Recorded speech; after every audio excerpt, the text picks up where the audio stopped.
علیکم ورحمۃ اللہ وبرکاتہ۔ الحمد للہ وحدہ والصلاۃ والسلام علی من لا نبی بعد اما بعد۔ ایک بہن کا سوال ہے کہ جنابت کا غسل، میاں بیوی کے آپس میں ریلیشن جو ہیں وہ ہم بستری اور پھر اسی رات اگر مینسز آ گئے ہوں تو پھر کیا ایک غسل ہوگا؟ دو ہوں گے؟ پہلے کیا جائے گا بعد میں کیا جائے گا؟ تفصیل درکار ہے۔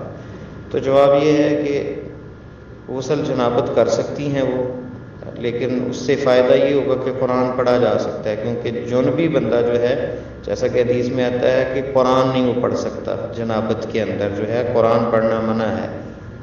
تو ایسی شکل میں وہ غسل اگر کر لیتی ہیں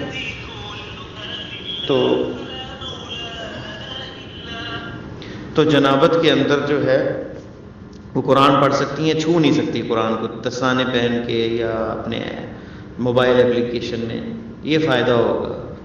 اور دوسرا یہ ہے کہ غسل اگر دو اکٹھے ہو جائیں بندے پہ تو ایک غسل کی نیت ہی کفایت کرے گی۔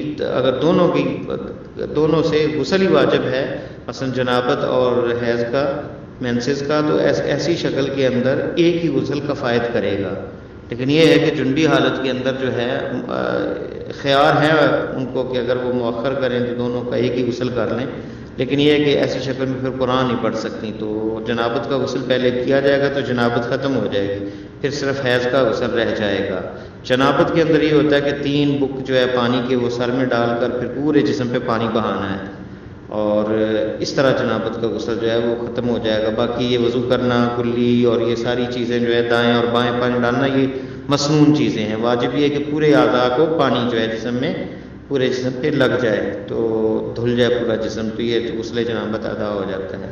اور حیض کا جو مینسز کا جو غسل ہے وہ پتہ ہی ہے عورتوں کو کہ پہلے وہ صفائی کرنی اور پھر اس کے بعد جو ہے وہ خاص طریقہ ہے اس کا کہ خوشبو وغیرہ لگائیں اور پورے جسم کو جو ہے وہ دھوئیں، بال بھی کھولیں اس کے اندر جو ہے۔